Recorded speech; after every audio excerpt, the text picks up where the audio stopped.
Good evening, all of you.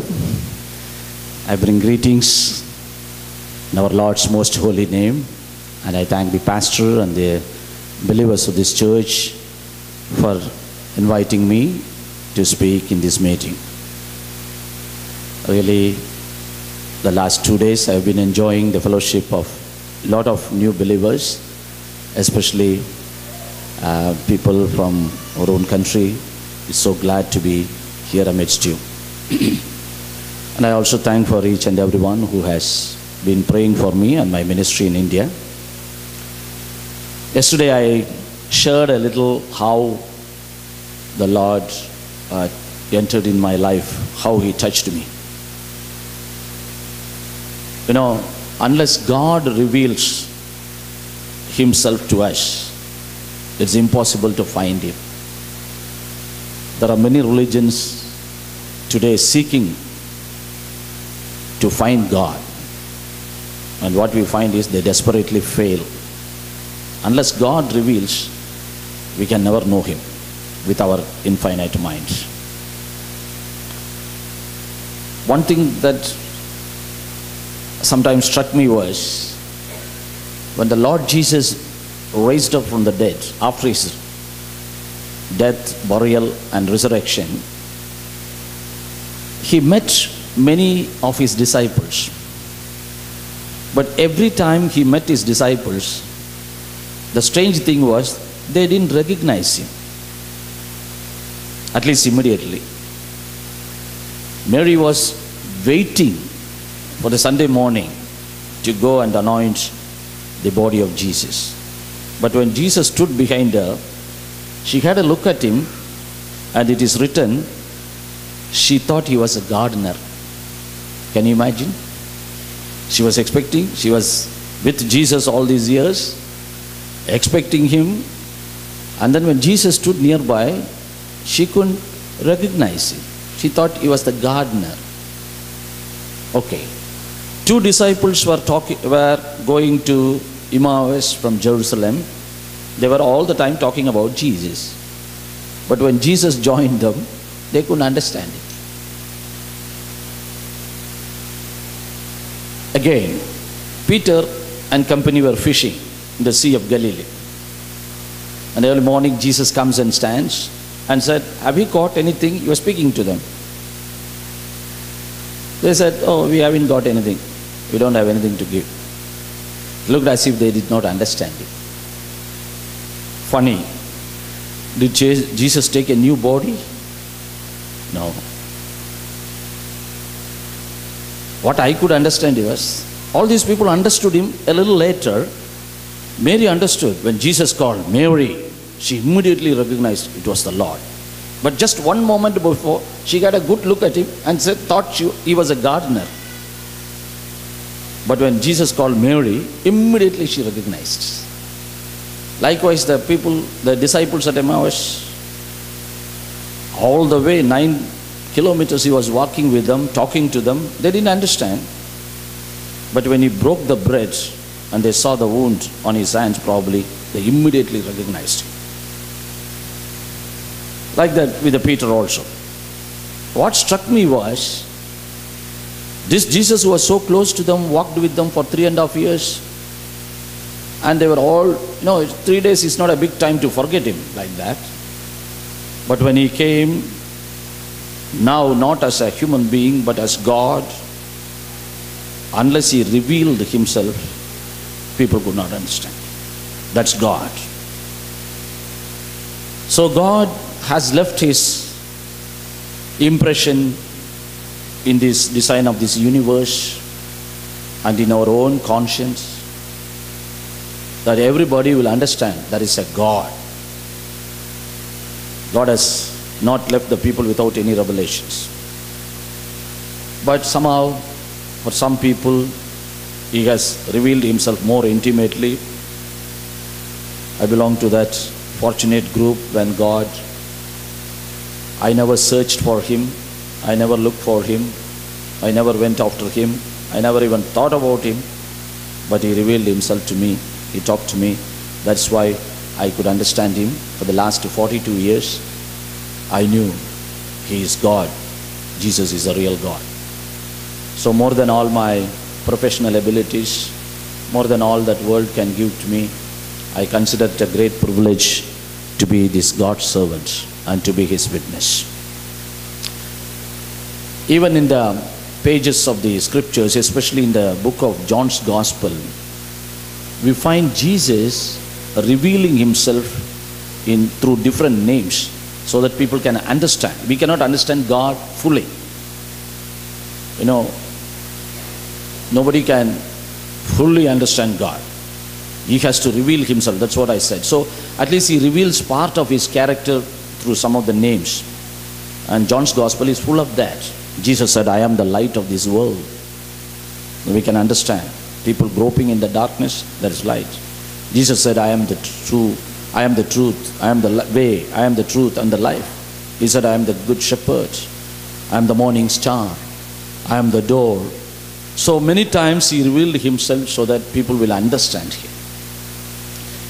Why I told all this in the evening, this evening was, some time ago, maybe a few years ago, I was struck by one revelation of God's name in the scriptures. The book of Songs of Solomon, 2nd chapter, 1st verse, it comes, I am the rose of Sharon.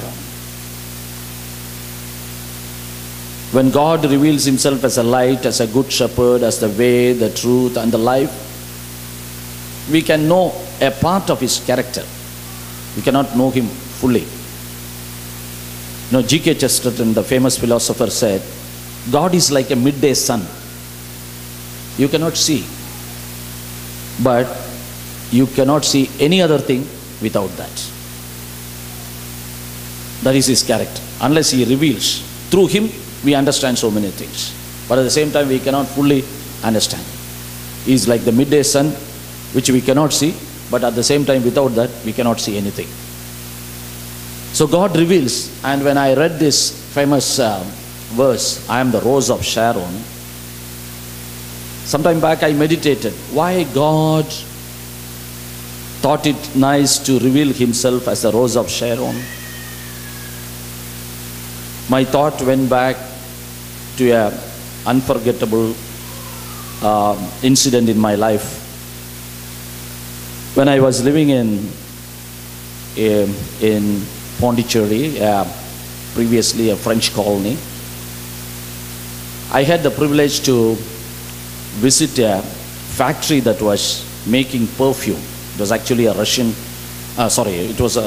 actually a French company. They were making perfumes. So we were given a chance to go and visit that factory. So I, with a few of my friends, went there. One thing that struck me was, quite far from that factory itself, we can really smell that sweet smell of all that flowers that are gathered there in that factory. Even at a distance we could realize that. When we went there into the factory, a guide came. He wanted to take us around the factory. So he said, this is a small factory, but then you will see a lot of things here, probably which you have not seen in your life. So he took us to one room where we were asked to change, put on some gowns and masks and all. And he said, when you look into the next room, you are really going to be surprised. And he opened the room for us. Oh, what a sight! It was flowers, a rose. They were actually making the perfume of rose. Roses of all colors, shapes, sizes, and what huge sizes. Actually, they are being airlifted from different parts of the country, even from abroad. And he said, these are not ordinary roses. These are roses specially cultivated for making perfumes. And a look at these roses will automatically help you, automatically make you to thank God. Such a variety of roses are there in this world, and you don't feel like moving out of this room. He said, oh, next room, much more to see. And when we moved into the next room, it was a big room, a lot of people. They got all the masks and gowns and everything, only their eyes we can see. It was a fully dust-proof room. And these people were picking up one rose after another. And what they were doing is, they were examining the roses individually to see whether there is any blemishes, anything that will prevent a good perfume to be made. So they are experts. I do not know how they ascertain or assess the flowers, but then they were individually checking each flower. And if they find any small blemish, they just throw it out, simply. And only these flowers which have passed through this check goes to the next room. And in the next room, things are a little different. These selected flowers, what they do is, they start plucking all their petals one by one, carefully, and the stalk alone they throw off.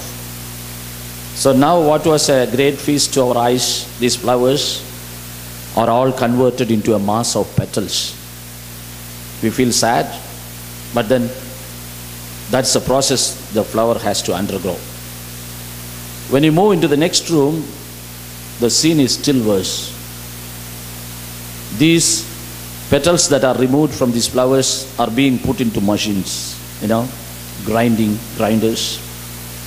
And then it goes on from one to another, one to another, one to another. And then you look sometimes into these machines, you don't see any flower, you don't see the color, you don't see the form, but you see it all crushed up, made into a pulp, from solid to liquid form. It just getting crushed and being moved. And as it is being passed from one room to another, from one pipe to another, at the end of the factory, we see a small tube. We call it a capillary tube, the smallest tube. And somebody is placing a bottle at the end of it. Once in 5 minutes, a small drop falls into that tub. And wait for some time. This rose is being converted into a perfume. What happened was, the guide who was taking us around took one drop and put it on my friend's shirt. And he said, this smell is going to last for days together. And I hope my friend has never washed his shirt after that, wanting to keep it as a, as a reminder. One of the persons who came with me asked this man, you have taken this perfume, they take it in a very small bottle and then seal it, and it is being kept ready for being exported all over the world. He said, how long it will last? How long this fragrance, how long this smell will last? And that man told, if you have not opened the seal, it can last for any number of years. And he said, it's being manufactured in Pondicherry, a small town in southern tip of India, and it's going to be exported all over the world. It's going to make people's lives better. At least the smell, is going to make their lives a little better. That is the story of my visit to that perfume factory. But when I remembered this word, Jesus, or God claiming the rose of Sharon, and equate it with the process that the rose went through to offer itself as a fragrance to people who need it, I could understand the depth of the meaning when the Lord proclaimed, I am the rose of Sharon. Mankind needed a perfume. We need perfume to get the smell of the sweat or dirt in our body. But then we move with our sinful nature. That's not only causing problems to us, but causing problems to all our neighborhood, to this humanity in total.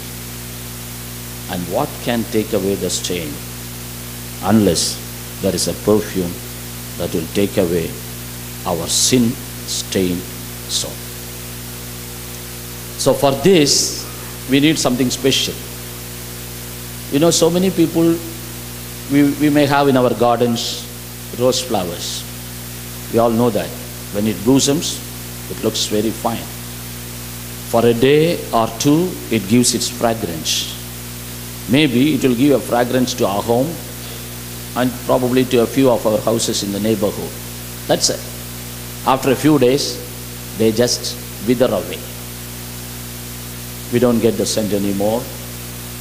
Nobody gets any benefit out of it. It lasts for a time, maybe a week or 10 days. Some good varieties, maybe a fortnight. That's all. And then it fades away. As long as the rose remains in the rose form, that's all it can give. There are so many roses which have come in the world scene. They have given fragrance to their own community, or probably a little more for a little time, and all that is good. But not a rose has been there in the world which can stand for as long as the humanity stands, and which can give fragrance to not only to the neighborhood but to the uttermost parts of the earth, east to west, north to south. It has to be a special rose. And the special rose was promised by God when the first man sinned. When Adam sinned and brought the curse of sin to all humanity, passed it on, God at that time itself, he said, I am going to send a remedy that will take away the sins of this world, sin of mankind. A promise, behold, I will send my Messiah. A woman, the seed of a woman, will crush the head of the serpent which has caused this sin. So God has promised. It is like a gardener putting a seed in his garden with a promise that it will grow into a tree and will produce and blossom and will bring forth a flower which, when it goes through certain process, will be the remedy for the sins of the mankind. And when Jesus was born 2000 years ago, now people compare Jesus to so many great religious leaders, great many people who have influenced sections, vast sections of society. But we must always remember there's yet a person who is to influence people from all over the world. So many people claim their leaders to be very special to their own countries. Back in India, we say, anything we talk about Christ, they say it's a foreign God. We have our own. They have their own community leaders who have influenced them. We praise God for all such leaders. Everybody has brought their fragrance. Everybody has contributed to the, to the welfare of their society, but for a short while only. For a short while. But who has?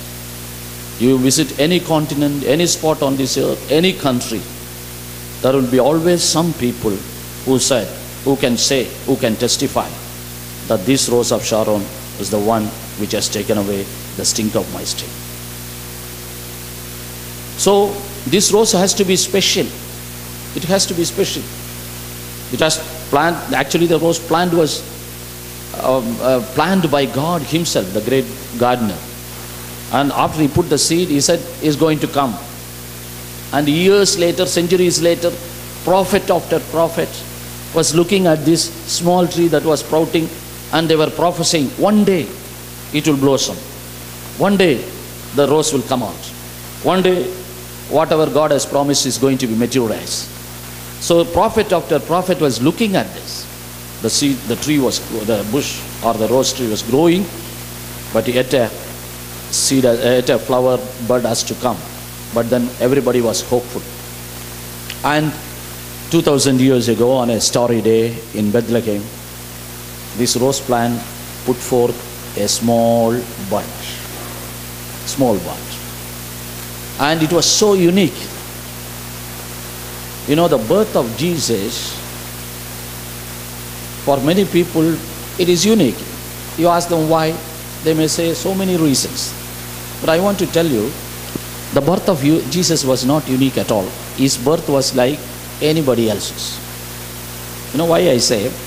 As a doctor, we'll always say a birth is normal when a lady carries the child in her womb for 9 months and 7 days plus or minus 3 or 4 days. And born normally, no cesarean section, no forceps. Then we call it a full-term normal delivery. That's how the medical world classifies it. So when Jesus was born, nobody claims that he was in Mary's womb for an year or an year and a half. No. Nobody claims that after she conceived, 10th day, she brought forth the child. No. It was a normal delivery. The world has no doubt about it. Full-term normal delivery. So if the birth of Jesus was on the whole a normal delivery, what is so unique about it? There are so many things we can say, especially the one that his birth was foretold years and centuries before he was born. You see, it is calculated that if anybody's birth in this world has been foretold, or at least there are 5 predictions or prophecies about the birth of a person, 5 prophecies, the chances are, the probability is, it will be 1 in 10 to the power of 17. That means, only if somebody prophesies, suppose I prophesy, I look at a woman and say, in 2014, in the city of Minneapolis, at 12:15 p.m. on Friday evening, you will deliver a child, and all these things come true, the chances are it must be 1 in 10 to the power of 17. But about Jesus, not 5 prophecies, but more than 300 prophecies have been told, not only about his birth, but his life, everything. So even take it as 5. You know what is 1? The chances of 1 10 to the power of 17 means, there's a professor called Josh McDowell. He has written in a book, Evidence That Demands a Verdict. He says 1 10 to the power of 17 means, if you fill the whole surface area, land area of Texas with a silver coin, 1 inch deep, the whole surface area of Texas packed with a silver coin 1 inch deep, and then you put all these coins into a grinder. Only 1 coin you mark and put it in a grinder. Then call a man, blindfold him, and ask him to stand in the midst of this bundle of coins, and then ask him to pick up that correct coin. What are the chances? That is what is called 1 in 10 to the power of 17. So if somebody says, somebody can still say, okay, whatever has been predicted about Jesus might come true, still there is a chance. So even that is not unique. His birth process is not unique. The way his birth was predicted, somebody can say it is probable. There is still a probability, possibility of some people prophesying and coming true. But what is strange is not his process of birth, but his conception. You see, after I became a follower of the Lord Jesus Christ, many people have asked me, hey, so many things are, you say you are a follower of Jesus. How as a doctor you can believe a virgin can give birth to a child? Is it ever possible? You know, if Jesus has not really spoken to me and I have not been directly touched by him, even I would have been a victim to such a suspicion. But because the Lord has already worked in my heart, the only answer that I used to give is, oh, with God everything is possible. God is almighty, everything is possible. This answer was okay till 1984, at least to save my skin. But in 1984 something happened. Scientists for the first time in the world produced a child without a sexual union of the male and female. through a process called cloning. For the first time, without the sexual union of a male and female, an offspring was produced. It was a goat, okay, but then they proved to the world it is possible. You know, in our human body, we have two types of cells. One is called the body cells. They go to make all the organs. The other is called the sex cells. The difference is, the usual body cells has what you call inside their cell nucleus 46 chromosomes. These chromosomes are the gene carriers, 46. But the sex cells contain only 23. So, in sexual union, the 23 cells of the male sperm and 23 cells of the female egg unite to form a 46 cell embryo which grows into a child. That is a normal process, to put it in the most simplest form.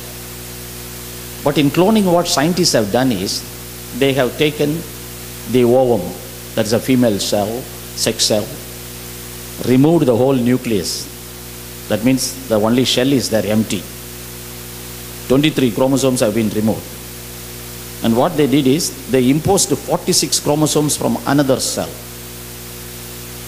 And through a process, a very laborious process, very complicated, technologically very advanced process and all, they treated the cell in such a way that the cell goes for hibernation sometime for some period during which these 46 chromosomes have been imposed.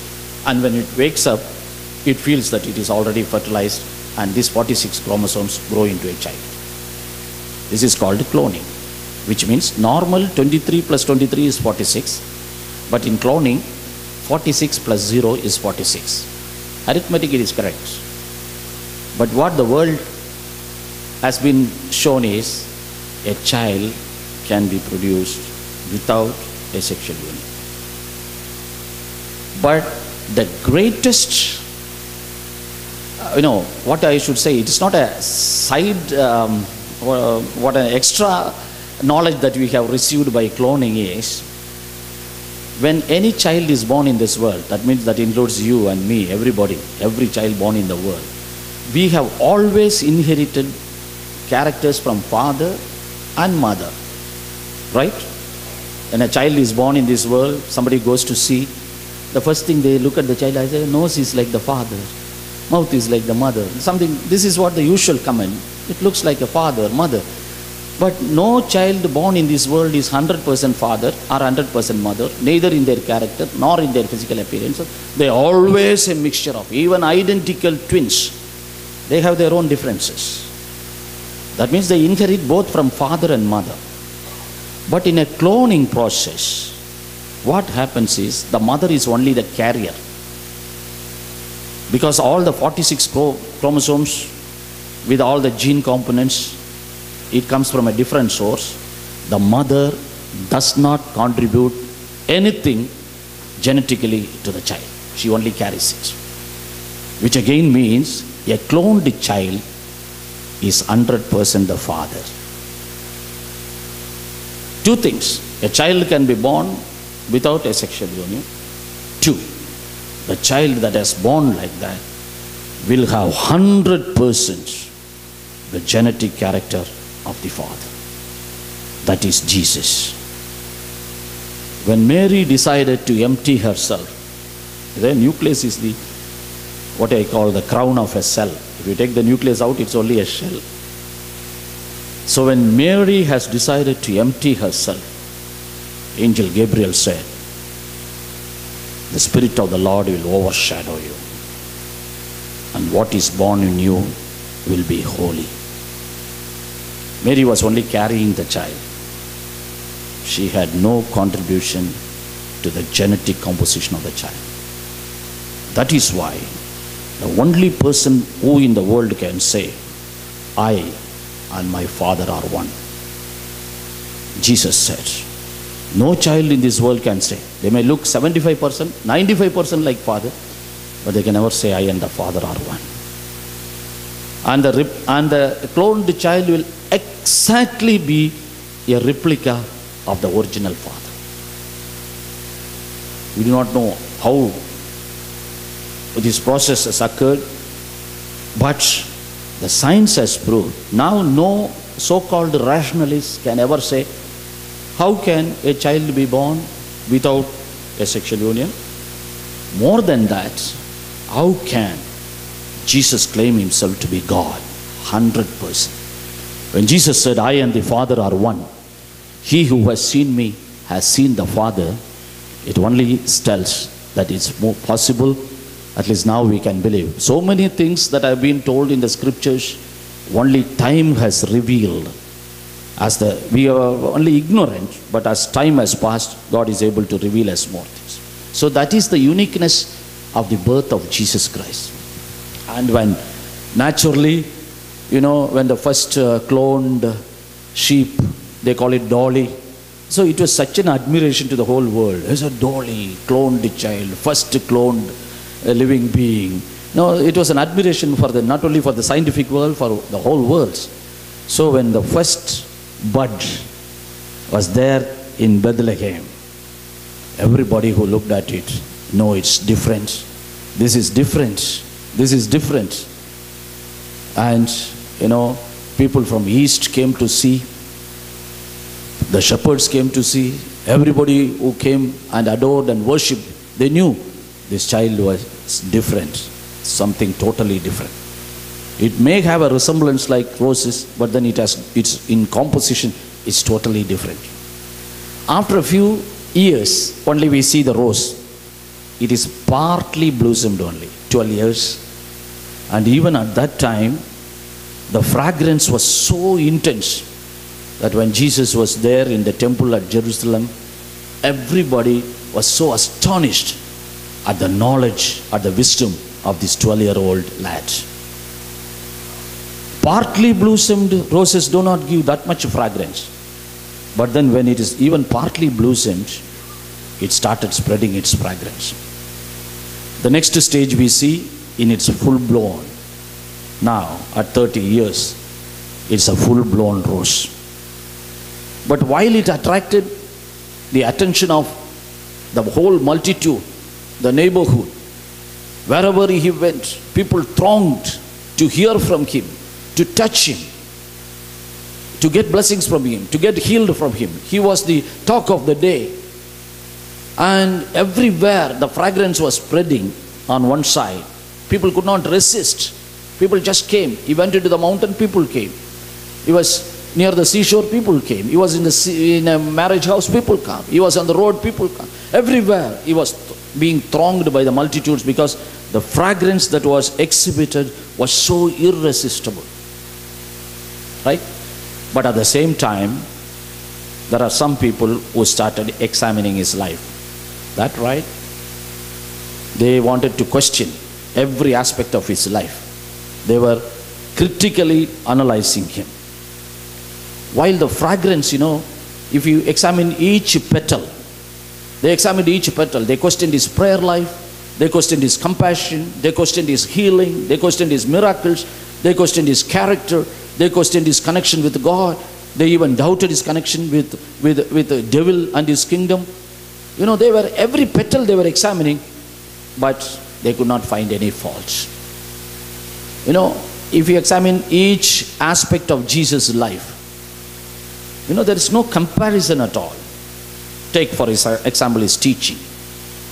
His teachings is admired not only by Christians, but even non-Christians, even secular people, even sometimes atheists and communists praise Jesus for his teachings, the best that has ever been given to humankind. The miracles that Jesus did, there's no parallel to it. He could even raise a person 4 days after his death. Absolutely unparalleled. And the compassion that he had, especially to people in the downtrodden section of the society, his compassion was so genuine that people of that strata continued to come near him and were at ease with him. That is how we can evaluate his compassion. He was a great teacher. He was doing miracles, all that. But at the same time, his compassion was so irresistible that people in the lowest strata of society continued to throng him. There were Sadducees and Pharisees And all sorts of great people looking at Jesus. Why all these people, downcast people, lepers and prostitutes and people who are demon possessed, they just come and be at ease with him? Because of his compassion, because of his kindness, because of his love. His prayer life, he prayed early in the morning, he prayed every time, he prayed on the road, he prayed in a marriage house, he prayed in a dead in a house where there were dead people. Everywhere he could pray. He sort of revolutionized the prayer life, and he taught us how to pray also.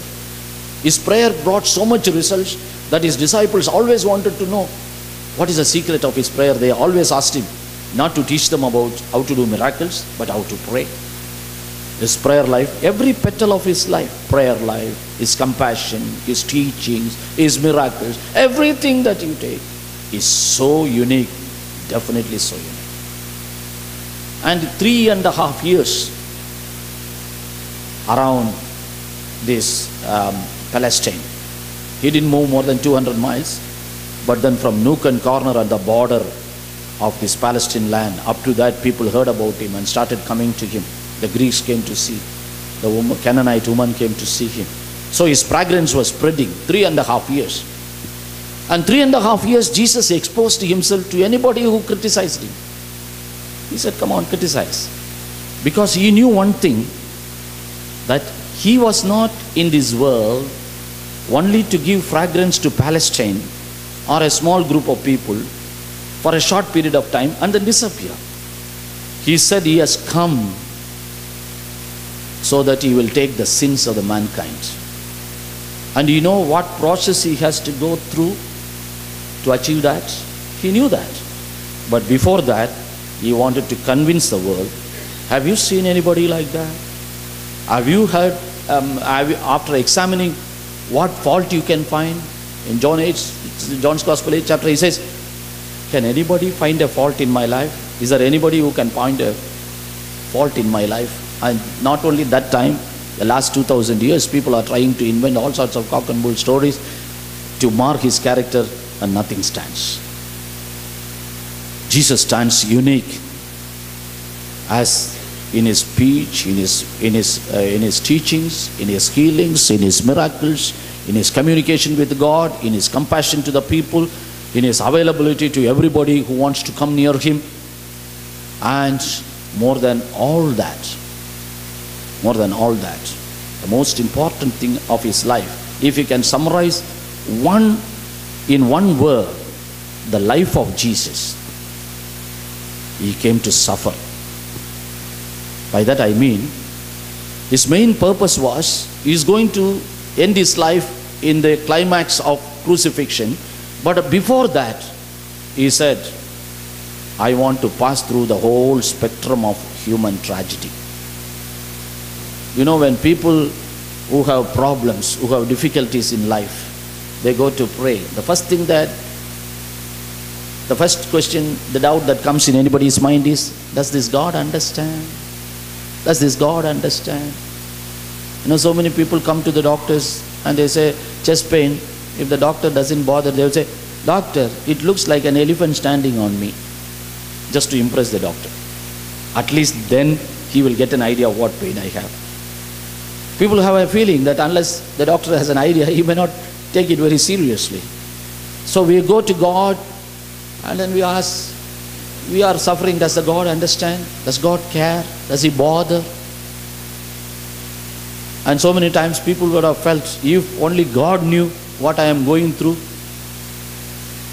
But nobody can accuse God like Jesus like that. We have got so many religious leaders. We have got so many gurus. We have got so many great people who have influenced society by their teachings, by their offerings, everything, by their prayers. But tell me one person who has gone through this spectrum, whole spectrum of human tragedy, right from his birth. Actually, at his birth itself, we think Jesus was born. Birth always brings good tidings. Any home will be happy when a child is born. But you must understand, a child is the most vulnerable, at least potentially vulnerable living being in this world. Because a child can't do anything. In the town that I live, the nearest town, that is called Coimbatore. It's one of the big cities in South India. Quite often we hear that some parents will throw their child in the garbage box and go after the delivery. It's not a very uncommon news. When they don't want a child, they just throw it in a garbage and go. When somebody throws a child in the garbage, can the child ring 100 or call the police? Nothing. It just goes to the garbage. Most helpless. And for everything, somebody has to do it. And we are all okay, human beings. We can go through that process. But imagine God, the creator of the universe, putting himself in that position. Imagine Jesus as a child. Even for his diaper to change, Mary has to do that. Otherwise he remains there. Somebody has to feed. Mary has to feed him. He put himself in such a position that if he said, Lord, I am helpless, Jesus can reply, I was also like that. Though child, I was God, but still I didn't do anything of myself. I was in the most helpless position. Right from that time, down to his triumphant cry on the cross, if there is one word that summarizes Jesus' life is experience in sufferings. He voluntarily went through poverty. He allowed himself to be abused. He was a victim of rejection by his own family. He suffered physical pain, tiredness, and he was excommunicated by his religious leaders of the day, excommunicated from his house. He was thought insane by his own brethren. You know, any tragedy you can tell that can occur in human life, Jesus had gone through. And he came for that. Why? Because his mission to this world was, I'm not just here to spread fragrance to only Palestine. I had to go through my sacrifice has to touch each and everyone in the whole world. And after 3.5 years, convincing everybody that he had absolutely nothing, no flaw in his character. You know, take his holiness. So many times we hear about God's people or God men or God women, and after some time we get all reports about their flaws in their character. But when Jesus lived, he set a high standard of holiness. He said, if a man looks at a woman lustfully in his heart, he has already committed adultery. He said, you need not kill a person. You call your brother a fool, you are in danger of hellfire. You know, he set holiness, the standard of holiness set by Jesus was so high. And after all, what do you expect from God? The standard of holiness. That's why I tell people, if you're really looking for a God, you have to be sure whether the God at whose feet you are falling is worthy of your worship. We do that often, isn't it? When we want to put our children in the school, probably in the kindergarten school, we don't say, oh, after kindergarten, anywhere you can study. We don't know. We just go on asking, school, okay, buildings, okay, teachers, okay, what is the result and how is the standard, how they are being taught, what are the recreation facilities. 100 questions we ask before you put the child in the kindergarten school. Right, we must do that. You must come to a hospital. Sometimes people come to the hospital and go on asking questions. Who is the doctor? Has he gone abroad? Has he got a postgraduate degree? Has he treated patients like that? Who is the nurse? What are the facilities? And finally they will show some small boil on their hand. For showing that small boil, 100 questions. Good, do it. But if you are so careful, before you fall on somebody's feet and say, God, is it wrong to assess whether he is worthy of our worship? If the gods at whose feet we fall have less standards of holiness, what are we gaining by falling at such Lord's feet? You don't give tuition, you don't send your children for a tuition, a 8th grade student, to a teacher who has studied only 5th grade. We don't do that. But when it comes to a question of falling at the feet of the Lord, so many people don't look at any of these things. My grandfather fell, so I will also fall. Not nothing more than that. But go home, do a small homework, write in a piece of paper the qualities that you like to see in a God whom you worship. Love, compassion, purity, availability, understands your suffering. You write all that you like to expect in a God whom you worship, and the only God you will come to is Jesus Christ. It's a challenge. It's Jesus Christ. So Jesus stood 3 years before the public. He said, examine every petal of my life. Just like as the rose was being examined, petal by petal, petal by petal, Jesus was giving time to examine his life completely. And even the fellow Pilate, who is supposed to judge him, he said, I find no fault in him. Ultimate authority. And then Jesus said, I am ready now. I have passed all the tests. Now you can take me. I am going to fulfill my mission. Now if I have to spread my fragrance all over this universe, everyone born in this world has to get benefited. My ministry should not be restricted to this 200 miles of Palestine. It has to go through the entire universe. And for that, I have to go through a process. If I remain like a rose, 3.5 years I have taught, maybe it will be a good teaching for some people. Some people can remember me for some time and then forget me. No, I have to be remembered as long as the humanity lasts. And he said, now I am ready, take me. And when people came to take him, this rose, full-blown, unique, gone through severe testing, criticized by everybody, examined by everybody, and proved fine, fit for the sacrifice. This rose comes and offers itself in the hands of its malefactors. And now the process starts. As they removed petal after petal, people now question him, people now falsely accuse him, people manhandle him, abuse him, and he went through the process of a physical torture, which reminds me that the rose that went through all that crushing machines. It has to. It has to. If it has to become a perfume, it has to. So when Jesus was being manhandled, beaten, whiplashed, everything was done, he was going through the process of crushing.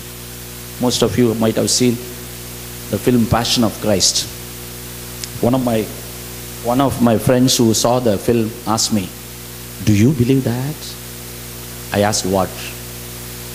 See, the fellows were beating him, and the Roman soldiers, you know, the whip, they had all sorts of thorns, iron, a needle, and sharp objects, and when they whiplash him, sometimes it gets stuck on his ribs, and they just, you know, pluck it out with all the bones, muscles.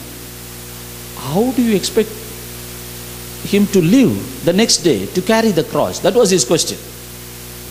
He said, even the person with the best physique would have died within a half an hour of such a cruel treatment. But how do you believe that next day he walked with a cross on his shoulder? I said, I believe.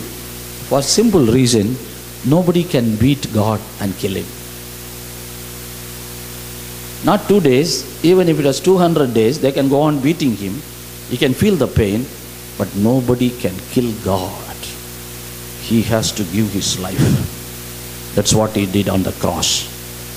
When you know that he has borne the punishment for all the sins of mankind, that is why he went through the torture, allowed his body to be split, allowed his body as blood to flow out, bore such a pain, severe pain. He allowed himself to go because he was bearing the sins of mankind. This is what the rose was going through. They put on mission after mission, crushing, but then he said, I had to go through this process. The petals were all falling. One by one, the petals were falling. It was being crushed. The process, somebody put a crown of thorns on his head. Petals were falling. It was being crushed. Somebody put a heavy cross on him. Petals were falling. It's being crushed. And when he was crucified with the nails on his hands and feet, Isaiah the prophet saw it in a distant prophetic vision and said there was no beauty in him. There was no comeliness in him. Because such a fragrant rose, when standing semi-naked on the cross, bleeding, bruised from top to bottom, and the object of scorn and humiliation, what resemblance to a rose? Nothing at all. But even when he was on the cross, before the last petals fell, there was fragrance spreading. A helpless thief was asking, "Will you remember me?" Jesus said, "Yes, you will be with me in paradise." The fragrance was extended till the last moment. People who humiliated and said, "If you're Son of God, come down." Jesus would have thought, I have not come to come down, I have come to die. I have to come to crush myself till the last. But he asked his Father, "Forgive those people. Forgive them." Even at the crucifixion scene, when the last few petals were just falling, when the rose was losing all its petals and was being crushed to the core, it was spreading its fragrance. And now comes a Roman soldier with a spear and thrusts his side to confirm that he is dead. The Bible says blood and water started flowing from his side. It was not blood and water. It was the perfume of a crushed rose. Now the moment it fell from the cross, the centurion or the Roman soldier could not, control himself. He said, "He must be God, a righteous man." He kneels down at the cross and accepts the Lord. From there it started spreading all over Golgotha, Jerusalem, Judea, Samaria, to the uttermost of the part of the earth. The perfume that was spread on the cross continues to change the lives of the people. That is the story of Rose of Sharon. The Roman soldier thought that is the end of it. You crushed it to the maximum, nothing is left. But it's not the end of the story. It is the beginning of the story of mankind, that a perfume is available to take away the stink of your sins. God has opened a way for the salvation of mankind. This perfume was spreading all over. 1966 March, a drop of it fell on me also. I'm standing here tonight because that is available. This perfume is available. St. Paul says, we carry the fragrance of the aroma of Jesus Christ in our body. That's all we have. What we have got is the assurance that all our sins have been washed, not because of any of our efforts, but because the Rose of Sharon has decided to split its body, crush itself, so that it will not be available only for the Jewish or the Palestinian people, but to all over the world. When Jesus said, "I am the Rose of Sharon," I am a unique, I am examined. I have been examined and found I had no blemish. I offered myself as a sacrifice, crushed to the core. And there is still room for anyone who has not experienced this. And all that they have to do is, "Lord, what I had to undergo, you have gone. All that I have to do is accept it." Jesus said, "Whosoever believeth on him shall not perish. Otherwise we will decay. Our sins will, the wages of sin is death. But the grace of God is eternal life through Jesus Christ's sacrifice." The story of the Rose of Sharon. It has not ended. What started on Calvary continues to, and today it is available also. I am just making use of this opportunity to tell you that apart from Jesus, I have no assurance of my future. I have studied in medical school. I have studied my post-graduation. I have been a practicing doctor. But nothing in this world would have given me an assurance that once I leave in this world, I will be with my Lord, except the fact that He has washed me with His perfume. So that is the story of Rose of Sharon. I am here because I got this blessing upon myself also. Millions of people all over the world from that day continue to have this experience. You go to any corner of the world, apart from Jesus Christ, nobody in the world can point out to one person and say, because of Him, my sins are washed away. Because of Him, I have assurance of eternity. Because of Him, I know I can live with Him forever and ever. Tell me another person about whom people say, anywhere, any corner of this world, point out to man and say, because of Him, I have the assurance of eternal life. You see, God was so merciful to us that He planned the salvation. It's not good that we reject Him. Shall we bow down our head and pray? This Rose of Sharon, His sacrifice on the cross, is allowing Himself to crush His body so that the perfume can flow. It is still flowing. It's not stopped. If there is anybody here, anybody who does not have this assurance, I tell you, you need it. You need it very badly. Every one of us needs.